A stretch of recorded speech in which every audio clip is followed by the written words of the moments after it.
Καλημέρα σε όλους. Μέσα στον αγώνα σου ήμουνα μαζί σου. Ένας χριστιανικός ύμνος και θα ξεκινήσουμε τη χριστιανική μας εκπομπή. Καλημέρα σε όλους.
Καλημέρα σε όλους. Ο Κύριος να είναι μαζί μας, να μας ευλογήσει, να μας δώσει τους λόγους Του. Οι λόγοι που λαλώ είναι πνεύμα και ζωή. Σε έχουμε χρία όλοι.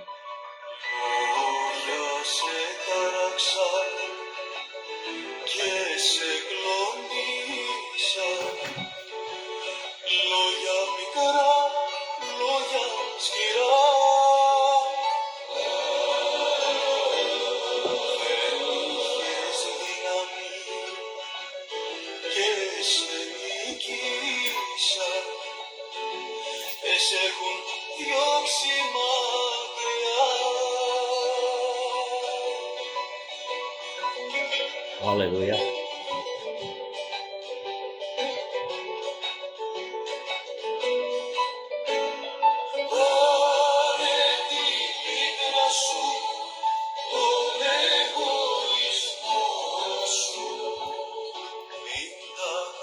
Καλημέρα αδερφέ Θωμά από τη μακρινή Αυστραλία. Ο Κύριος να σε ευλογεί κατά πάντα αδερφέ μου και να σε προστατεύει και σένα και τον οίκον σου.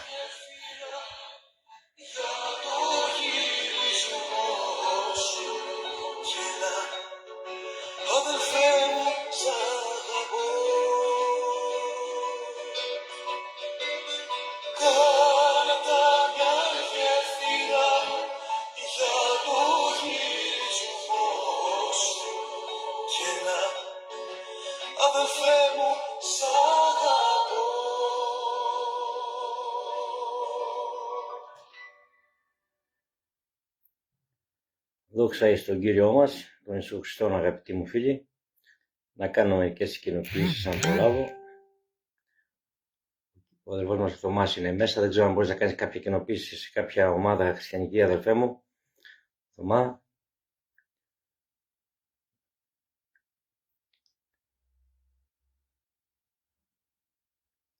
Δόξα στον Κύριο.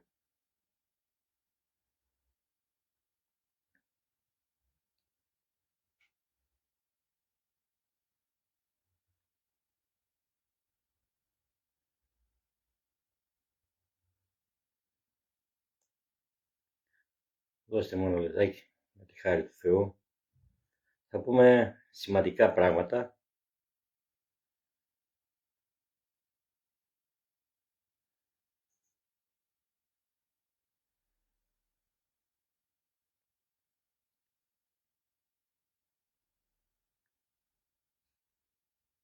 Μάλιστα.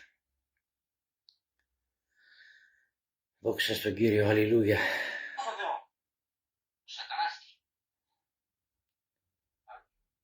Είμαστε σε σελίδα, ναι. Γι' αυτό δεν το βγάζω, δεν το βρίσκω.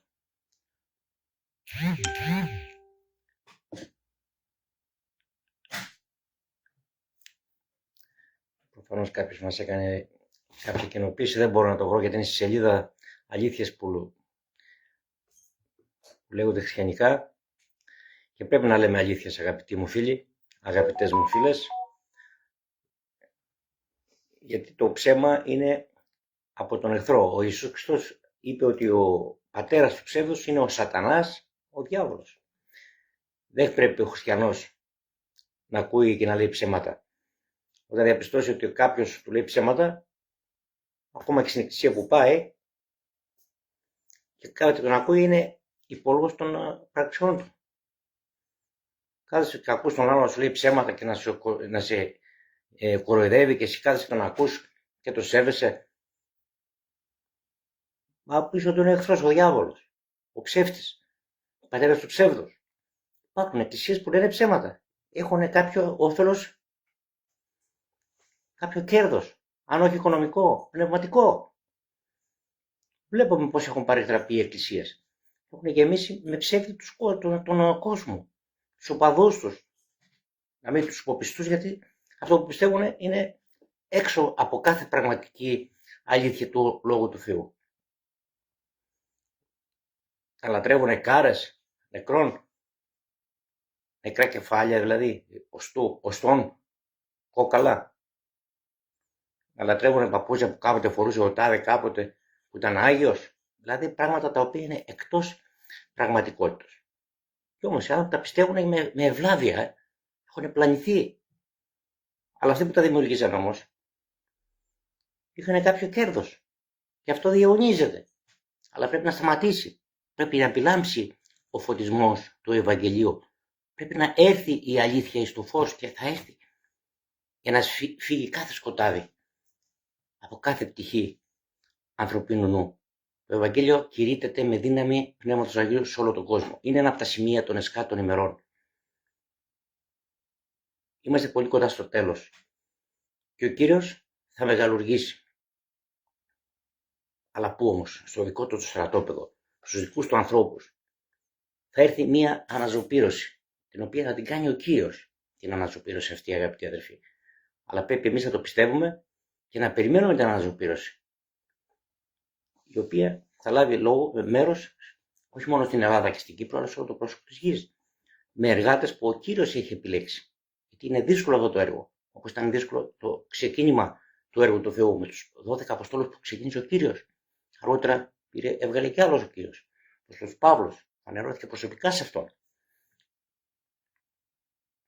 Και σε πολλούς άλλους που είχαν προσωπική επαφή με το Θεό και οδηγία, κατεύθυνση και αποστολή.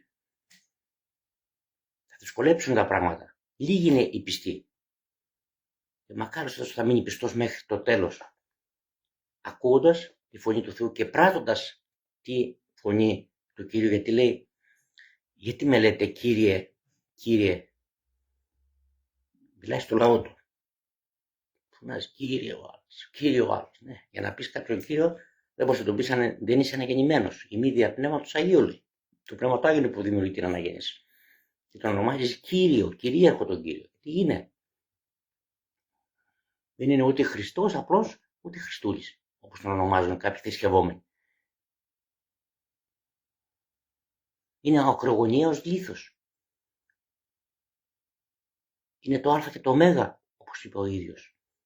Η αρχή και το τέλος. Είναι ο πρώτος και ο έσκατος. Είναι ο βασιλιάς των βασιλιάδων και ο Κύριος των κυρίων. Είναι αυτός που ο οποίος θα κρίνει εν δικαιοσύνη τον κόσμο.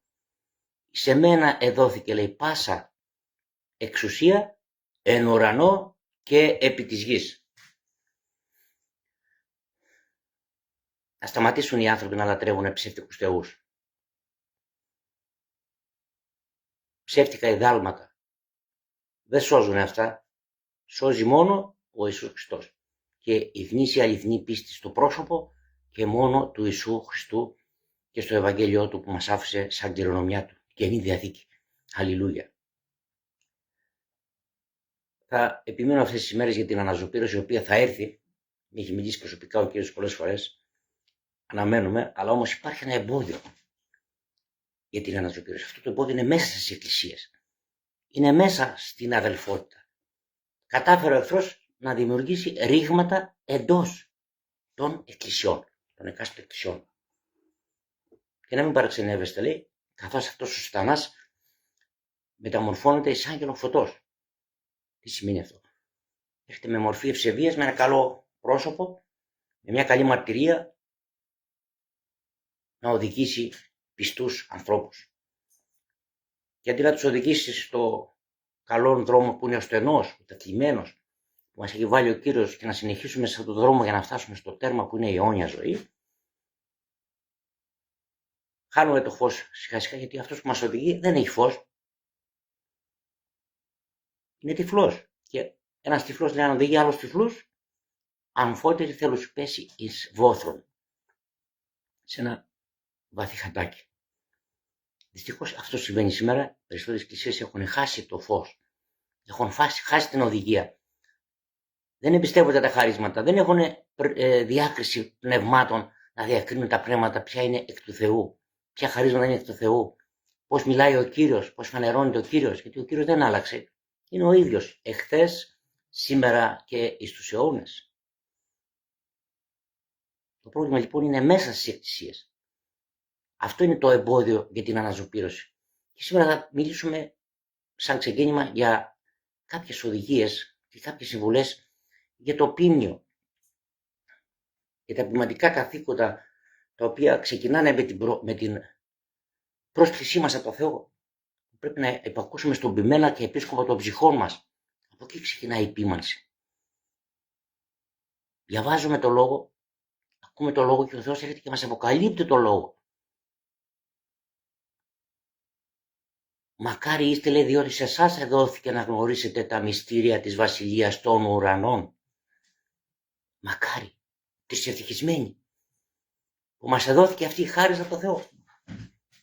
Να γνωρίσουμε τα μυστήρια της Βασιλείας των Ουρανών. Ο Θεός αποκαλύπτεται και θέλει να αποκαλυφθεί σε όλους τους ανθρώπους. Γιατί αγάπησε και αγαπάει όλους τους ανθρώπους και έστειλε τον Υιόν του το μονογενή επάνω στο Σταυρό του Γολγοθά, για να μην χαθεί κανένας. Όποιος όμως πιστέψει σε αυτόν και να έχει ζωή αιώνιον. Αλληλούια. Δόξα στο όνομα του Κυρίου.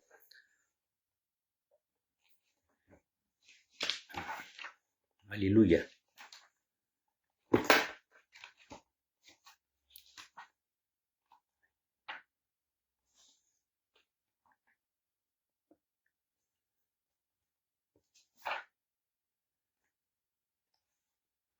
Το πρωταρχικό λοιπόν κάλεσμα που έχει ο κάθε άνθρωπος από το Θεό είναι για τη σωτηρία και μετά να υπηρετήσει τον Κύριο. Εφόσον ο άνθρωπος μάθει, γνωρίσει την αλήθεια, ελευθερωθεί από το ψέμα το οποίο ήταν μες στην καρδιά του, μες στο νου του και στη διάνοιά του. Όπως τώρα τόσα ψέματα, όπως είπαμε και πριν, λατρεύουν άλλους θεούς, αντί να λατρεύσουν τον ένα και αληθινό και ζωντανό Θεό, που είναι το πρόσωπο του Ιησού μας Χριστού. Αυτό δεν μας φανερώθηκε. Εγώ δεν είπε, είμαι το Α και το Ω. Εγώ είμαι. Ο Θεός είναι ένας. Εγώ, όταν μιλούσα βέβαια σαν άνθρωπος, ταπείνω τον εαυτό του και έδωνα τη δόξα στον Κύριο. Αλλά όμως ο Θεός αποκαλύπτεται και φανερώνεται. Εις Κύριος, λέει. Μία βάπτιση. Εν πνεύμα. Δεν είναι πολλοί. Δεν είναι πολλά πρόσωπα που κάνουν μια θεότητα. Δεν είναι ένα σύνολο θεότητος. Είναι ένας Θεός. Αδιάσπαρτος, αδιέρετος. Πλήρης ενότης. Αλλά αυτός ο Θεός λοιπόν δεν θεώρησε αρπαγή το να είναι ίσα με τον Θεό. Ποιος? Ο Λόγος. Ο Λόγος με κεφαλαίο που δημιούργησε τα πάντα. Χωρίς αυτόν δεν έγινε τίποτα από το οποίο έγινε. Εκένωσε τον εαυτό του, τον άδειασε. Ταπείνωσε τον εαυτό του. Και έγινε όμοιος με εμάς τους ανθρώπους. Γιατί ήρθε και γεννήθηκε ταπεινά από μια ταπεινή δούλη του Θεού, η οποία υπάκουσε στο κάλεσμα του Θεού, στον άγγελο που ήρθε και την επισκέφτηκε, ότι θέλει γεννήσει ιό, μείνει εγκαστρή, θα γεννήσει ιό και θα ονομάσει το όνομα αυτού Εμμανουήλ, που σημαίνει ο Θεός μαζί μας. Υπάκουσε. Δέχτηκε παρόλο τις προσβολές, παρόλο το κόστος το κοινωνικό, τον περίγερο, στην περιοχή που ζούσε. Αραβωνιασμένοι ήταν. Δεν ήταν επιτρεπτό στους αραβωνιασμένους να έρχονται σε επαφή σεξουαλική. Έπρεπε πρώτα να γίνει ο γάμος. Κάτι το οποίο το τηρούσαν και μέχρι τώρα τα τελευταία χρόνια, ακόμα και στην πατρίδα μας. Ευχαριστούμε τον Θεό. Δόξα τω Θεώ. Δεν υπολόγισε το κόστος, υπάκουσε στην πρόσκληση του Θεού και ο Θεός ανέλαβε τα υπόλοιπα. Όπως ξέρουμε την ιστορία, η οποία είναι γραμμένη, είναι η αλήθεια μέσα στο Λόγο του Θεού. Ο Κύριος ανέλαβε τον Ιωσήφ που ήθελε να την αποπέμψει, να τη διώξει νύχτα για να μην την προσβάλλει. Καλός άνθρωπος. Όχι να την διαποπεύσει και να πει αυτή με κεράτωσε, πήγε με άλλον άντρα, πώς έμεινε ίδιος. Αφού δεν ήρθε σε επαφή. Και όμως ήταν από το Θεό. Δεν ήρθε σε επαφή η Μαρία μου. Ακόμα και πολλοί που ονομάζονται χριστιανοί ταυτότητα σήμερα διαρωτώνται και λένε: είναι δυνατόν? Ναι, είναι δυνατόν. Τα αδύνατα παρά ανθρώπης, δυνατά παρά το Θεό εστί. Μία φορά έγινε αυτό. Ήταν και γραμμένο και από την Παλιά Διαθήκη, από τον προφήτη Ισαΐα. Ότι Παρθένος θέλει συλλάβει και θέλει γεννήσει Υιόν και θέλει καλεστεί το όνομα αυτού Εμμανουήλ. Και όπως είχε πει ο προφήτης δια Πνεύματος Αγίου, ακριβώς έτσι έγινε. Και ο λαός Ισραήλ το περίμενε. Αλλά δυστυχώς ακόμα τον περιμένει, ενώ ο Κύριος ήρθε, ταπείνωσε στον εαυτό του. Κάλεσε μαθητές του, δίδαξε. Είπε ότι πρέπει να σταυρωθώ και 3 μέρες να μείνω νεκρός και μετά θέλω να στηθεί. Τους είπε όλη την αλήθεια. Και αυτή όλη την αλήθεια αποκαλύφθηκε στους σημερινούς μαθητές που είμαστε εμείς. Που μας προσκάλεσε ο Κύριος και μας έδωσε τη χάρη του να ανοίξει τα αυτιά μας, τα πνευματικά και να ακούσουμε τη φωνή του. Η οποία μας φωνάζει και μας λέει: παιδί μου, εγώ σε κάλεσα. Εγώ σε αγάπησα, με αγάπησε αιώνια. Εγώ ήρθα και σταυρώθηκα για σένα, γιατί δεν ήθελα να χαθείς, να πας χαμένος και χαμένη αιώνια. Και εμείς τον ακούσαμε. Και θα ήθελα να παρακαλέσω και την κάθε ψυχή που δεν έχει ακόμα επικαλεστεί τον Ιησούν Χριστόν αυτή την ώρα, να μην χάσει αυτή τη μέρα την ευκαιρία να ζητήσει το πρόσωπο του Κυρίου και να κάνει μια απλή προσευχή, η οποία λέγεται προσευχή σωτηρίας. Θα έρθει σε επαφή με τον Δημιουργό του, με τον Λυτρωτή του, με τον Σωτήρα του κόσμου, τον Ιησούν Χριστόν, ο οποίος είναι ζωντανός, είναι αναστημένος. Αλληλούια. Αν δεν έχεις δεχτεί τον Ιησούν Χριστόν και Σωτήρα σου, μπορείς, αν θέλεις και το πιστεύεις, να κάνεις την παρακάτω προσευχή. Να σου πω εγώ τώρα λίγα λόγια, τα οποία μπορείς να τα σημειώσεις, να επαναφέρεις το βίντεο μετά και να το ακούσεις πάλι, να το γράψεις και να το μιλήσεις, να γονατίσεις, να ταπεινωθείς, να υψώσεις τη φωνή σου εκαρδίας προς τον Κύριο και να του πεις: ουράνιε Πατέρα, αλληλούια, έρχομαι μπροστά σου στο όνομα του Ιησού Χριστού, του Υιού σου, και σου ζητώ να με συγχωρέσεις για κάθε αμαρτία. Μετανοώ για την προηγούμενη ζωή μου και σου ζητώ να με συγχωρέσεις, να με αναγεννήσεις με το Πνεύμα σου το Άγιο, να με πλύνεις και να με καλύψεις με το Άγιο αίμα του Ιησού Χριστού που χύθηκε στο Σταυρό για τις αμαρτίες μου. Πιστεύω ότι ο Ιησούς Χριστός αναστήθηκε για τη δικαιοσύνη μου και σου ζητώ να με κάνεις παιδί σου και να μου χαρίσεις τη δωρεά του Αγίου σου Πνεύματος. Στο όνομα του Ιησού Χριστού. Αμήν. Αυτή λοιπόν είναι μια προσευχή σωτηρίας. Και μην χάσει την ευκαιρία αυτή σήμερα να επικαλεστείς το όνομα του Ιησού Χριστού για να σωθείς και να κάνεις αυτή την προσευχή μετανοίας. Ότι μετανοείς, ότι ζητάς το έλεος του Κυρίου, να πληθείς με το Άγιο του αίμα, να σε αναγεννήσει, να σε κάνει ένα νέο κτίσμα και να αρχίσεις να βλέπεις τα πράγματα διαφορετικά και πραγματικά, όχι ψεύτικα και κάλπικα όπως τα βλέπεις μέχρι σήμερα, καθώς ο Θεός του κόσμου εσκόντησε και τη δική σου διάνοια όπως όλο του κόσμου για να μην επιλάμψει ο φωτισμός του Ευαγγελίου. Σήμερα όμως θα επιλάμψει εάν κάνεις αυτή την προσευχή, αν επικαλεστείς το όνομα του Ιησού Χριστού. Αλληλούια. Δόξα στο όνομα του Κυρίου μας.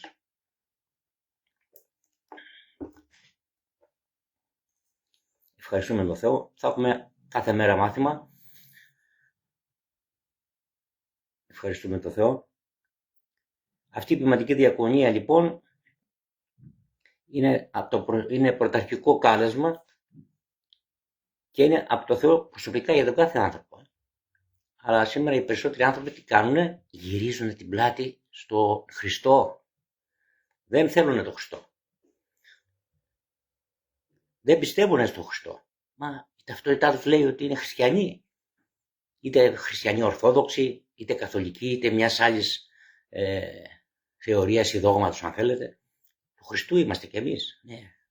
Αλλά δεν έχουν δώσει την καρδιά τους στο Χριστό. Δεν έχουν μετανοήσει τις αμαρτίες τους. Και τα δαιμόνια λέει πιστεύουν, λέει ο λόγος του Θεού. Αλλά δεν μετανοούν.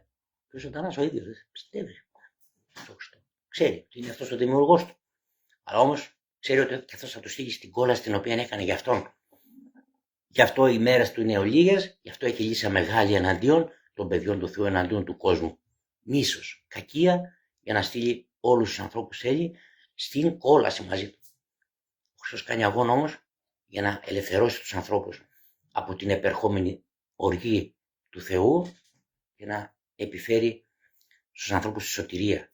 Και αυτό το έκανε πάνω στο σταυρό του Γολγοθά το έργο και όποιος τώρα πιστέψει, μετανοήσει και ακολουθεί τον Χριστό, λαμβάνει τη χάρη του Χριστού που συμβαίνει, είναι χάρις. Δεν άξιζε τη σωτηρία κανένας, ούτε εσύ, ούτε εγώ, ούτε κανένας.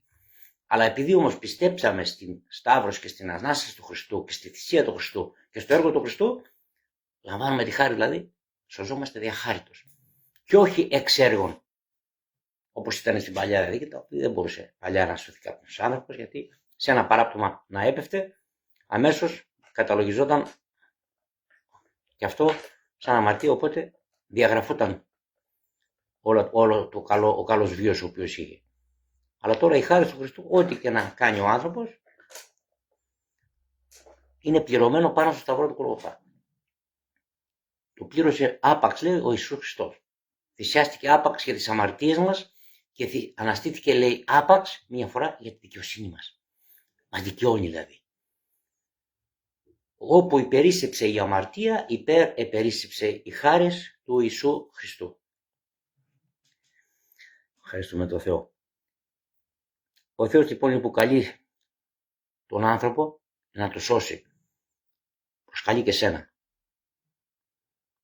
Άνοιξε τα ότα σου και βάλει τα λόγια αυτά στην καρδιά σου. Ο Ιησούς Χριστός σε αγαπάει. Το απέδειξε αυτό εμπράκτος. Πριν ακόμα εσύ γεννηθείς, πριν ακόμα αμαρτήσεις, ο Κύριος είχε πληρώσει το τίμημά σου, την αμαρτία σου, την καταδίκη σου. Και έρχεται τώρα να σε ελευθερώσει. Θέλεις? Ιδού η μέρα σωτηρίας. Ιδού η μέρα χάριτος σήμερα που ακούς τη φωνή του Κυρίου. Κάνε αυτή την προσευχή που είπαμε προηγουμένως, την προσευχή μετανοίας και δώσε την καρδιά σου στον Ιησούν Χριστόν. Από την ώρα που θα σωθείς μετά, ο Θεός θα σε επιμάνει εν ράβδο σιδηρά, να σε κάνει ένα δόκιμο παιδί του, γιο του και θυγατέρα του, μέσα από κάποιες λήψεις, κάποιες δοκιμασίες, θα ανεβεί η πίστη σου, θα γνωρίσεις περισσότερα πράγματα πνευματικά και σιγά σιγά θα σε φοδιάσει και με χαρίσματα ο Θεός. Δίνει δώρα πολλά στα παιδιά του. Υπάρχουν 9 χαρίσματα του Αγίου Πνεύματος, αλλά υπάρχουν και χαρίσματα βοηθείας. Ευχαριστούμε τον Θεό. Μας βοηθάει ο Θεός, δεν μας αφήνει ορφανούς. Έτσι είπε, δεν θα σας αφήσω ορφανούς, δεν θα σας αφήσω μόνος, αλλά θα σας στείλω άλλο πρόσωπο. Τον ίδιο το Θεό, αλλά με άλλο πρόσωπο. Τώρα έχετε εμένα. Εγώ θα φύγω, λέει. Θα σας στείλω άλλο παράκλητο, αλλά το πνεύμα της αληθείας, το οποίο θα μένει μαζί σας πάντοτε.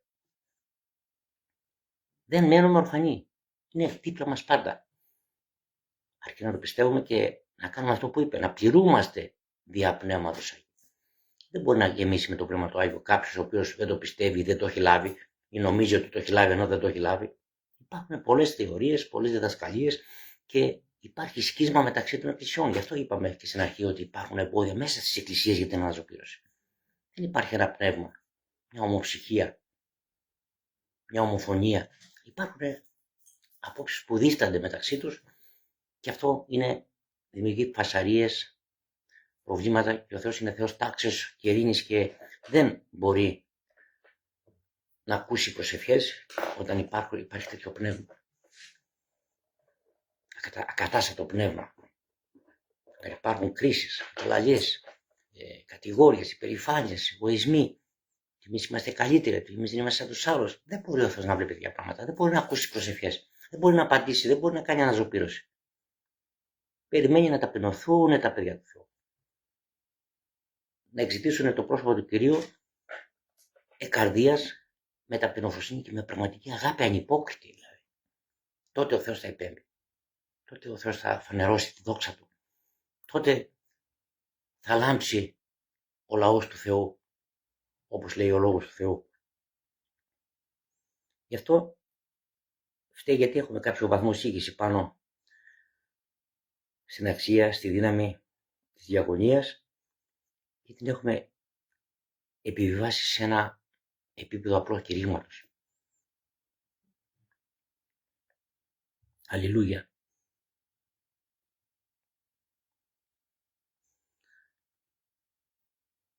Για το θέμα των εργατών τώρα πρέπει να υπάρχει πρόσκληση από το Θεό. Όπως είπε ο Απόστολος Παύλος, προσκεκλημένος Απόστολος, λέει, όχι εξ ανθρώπων, αλλά εκ του Θεού. Για να υπάρχει αποτέλεσμα, πρέπει να υπάρχει πρόσκληση εκ του Θεού, την οποία σήμερα πολλοί ελάχιστοι άνθρωποι στον κόσμο έχουν αυτή την πρόσκληση. Όπως τότε ήταν οι 12 μαθητές πρώτα που διάλεξε ο Κύριος και μετά ήταν ο Απόστολος Παύλος, ήταν ο Βαρνάβας, ήταν ο Σίλας, μερικοί εργάτες που γίνανε Απόστολοι και Ευαγγελιστές και προφήτες και επιμήνες και διδάσκαλοι. Με πρόσκληση του Θεού όμως, όχι με ανθρώπινη πρόσκληση. Γιατί απλά ο άνθρωπος βλέπει το φαινόμενο. Όπως βλέπανε τότε ο λαός Ισραήλ, το φαινόμενο στο πρόσωπο ενός ψηλού ευφυούς και ευηδούς ωραίου άνδρα, του Σαούλ. Αυτός θα μας κυβερνήσει. Αφού θέλανε αυτόν, ο Θεός δεν τους χάλασε το χατήρι, άφησε να γίνει βασιλιάς στον Ισραήλ ο Σαούλ. Αλλά τα αποτελέσματα ήρθαν αργότερα άσχημα. Η καρδιά του Δαβίδ όμως, που δεν γνώριζε ο κόσμος, τη γνώριζε ο Θεός, ήθελε να τη φανερώσει και στους ανθρώπους. Έβρικα άντρα κατά την καρδία μου, λέει ο Κύριος ο Θεός. Τον Δαβίδ, τον ιό του Ιεσέ. Και ήρθε η ώρα που τον έχρισε βασιλέα στον Ισραήλ και κάποια στιγμή κυβέρνησε για 40 χρόνια το λαό του, ο Θεός, δια του εργάτου, το οποίο αυτός ήθελε. Και τότε έχουμε καλά αποτελέσματα. Όταν κυβερνάει το λαό του Θεού, την εκκλησία του Ιησού Χριστού, εργάτες ή εργάτες, οι οποίοι είναι καλεσμένοι και έχουν οδηγία και υπευθυνότητα στο έργο του Θεού. Χωρίς να βλέπουν σε πρόσωπα, χωρίς να κάνουν χατήρια, χωρίς να αγαπάνε τις προκαθεδρίες, με ταπείνωση, με αγάπη και με ενότητα. Θα πρέπει λοιπόν να προσέξουμε ότι ο Απόστολος Παύλος λέει πως τον επειδή κάποιος την υπευθυνότητα σε μια εκκλησία, επισκοπή δηλαδή, μια επισκοπή, είναι καλό αυτό το έργο, αλλά πρέπει να έχει κάποια χαρακτηριστικά. Εδώ είναι η επιλογή και η εκλογή ανθρώπων οι οποίοι βοηθάνε στο έργο του Θεού και στα πνευματικά, οι πρεσβύτεροι ή οι επίσκοποι, ή στα υλικά οι διάκονοι, οι οποίοι είναι συνεργάτες μέσα στην εκκλησία. Αλλά δεν είναι προσκεκλημένοι από τον ίδιο το Θεό αυτοί. Αυτούς τους προσκαλούν ή τους ψηφίζουν τα μέλη της εκκλησίας, παράδειγμα διάκονο. Να ψηφίσουμε αυτόν για διάκονο. Και γίνεται ψηφοφορία και υπερτερεί η ψήφιση των περισσότερων. Εδώ μπορεί να είναι και από το Θεό η ψήφος, όπως έγινε και η επιλογή του Απόντα Ιούδα που πρόδωσε τον Κύριο και ψηφίστηκε, ας πούμε, κάποιος άλλος εργάτης στη θέση του, αλλά μπορεί όμως και να γίνει και λάθος. Και καμιά φορά ο ίδιος ο Πιμένας επιλέγει κάποιον, λέει αυτόν θα τον κάνουν πρεσβύτερο. Και συμφωνούν όλοι οι άλλοι και απλώς το αναφέρουν στην εκκλησία και τον κάνουν. Στην πορεία όμως αυτός ο άνθρωπος αποδεικνύεται ότι δεν έχει τα χαρακτηριστικά του επισκόπου, του πρεσβυτέρου μες στην εκκλησία. Δηλαδή δεν μπορεί να κυβερνήσει την εκκλησία του Θεού και να την υπηρετήσει με ταπείνωση, με αγάπη και με αυταπάρνηση. Δόξα στον Κύριο, ευχαριστούμε τον Θεό. Γιατί μπορεί να μην είναι άμεμπτος, όπως φαίνεται, και να αποδεικνύει αργότερα. Μπορεί να μην είναι άγρυπτος, να μην είναι σόφρον, να μην είναι κόσμος, να μην είναι φιλόξενος, να μην ανοίγει το σπίτι του δηλαδή. Δεν είναι άλλος εργάτης και να μην είναι αφιλόξενος. Αντί να είναι αφιλάργυρος, να είναι φιλάργυρος. αντί να είναι διδακτικός, είτε εν λόγis είτε εν έννοιες, να μην διδάσκει τους άλλους, είτε με τη ζωή του. Να είναι μέθοδος, είναι ο λόγος που του λέει να μην μυθίσκετε μήνυ, αλλά να πληρούσετε δια Πνεύματος Αγίου. Και αν πίνεις λίγο κρασί, λέει, για το στόμαχό σου και για τα συχνά σου ασθενείας. Πίνετε και μην μυθίσκετε. Πίνουμε, αλλά μην μυθίσκουμε. Όχι μέθησος, όχι καυγατζής, φασαρίες, προβλήματα και όχι ισχροκέρδεια. Πώς κάνει ο κόσμος σήμερα για να κερδίσει χρήματα, ωφελείται μέσα από άνομες καταστάσεις. Αλλά πρέπει να είναι υπηκής, άμαχος, αφιλάργυρος. Ευχαριστούμε τον Θεό και να κυβερνάει καλά και το σπίτι του για να μπορεί να υπηρετήσει και να επιμεληθεί την Εκκλησία του Κυρίου και να μην είναι νεοκατήχητος, σημαντικό, για να μην πέσει σε υπερηφάνεια και στην παγίδα του διαβόλου. Και να έχει και καλή μαρτυρία και τους έξω. Θα μην λένε αυτός είναι άκαρδος, χριστιανός, να μην έχει καρδιά, να μην έχει συναισθήματα, να μην βοηθάει τους άλλους, να μην συνεργάζεται. Να αγαπάει το χρήμα και όχι τους ανθρώπους. Ο χριστιανός πρέπει να είναι παράδειγμα εις όλους. Να διαφέρει από τους άλλους ανθρώπους. Γι' αυτό γίνεται μέρα με τη μέρα, καθώς ο άνθρωπος αγιάζεται περισσότερο από τον Θεό, καθαρίζεται και ολοκληρώνεται το έργο του Θεού επάνω του σε ένα νέο χτίσμα. Θα συνεχίσουμε όμως και την αυριανή ημέρα, αγαπητοί μου φίλοι. Ήταν ένα ξεκίνημα για το θέμα της αναζωπήρωσης και το εμπόδιο που υπάρχει που είναι μέσα στις εκκλησίες. Και θα συνεχίσουμε με περισσότερα πράγματα αύριο, πάλι την ίδια ώρα. Η αγάπη του Θεού Πατέρα, η χάρις του Κυρίου μας Ιησού Χριστού και η κοινωνία του Αγίου Πνεύματος να είναι μαζί με όλους. Μαραναθά, ο Κύριος έρχεται.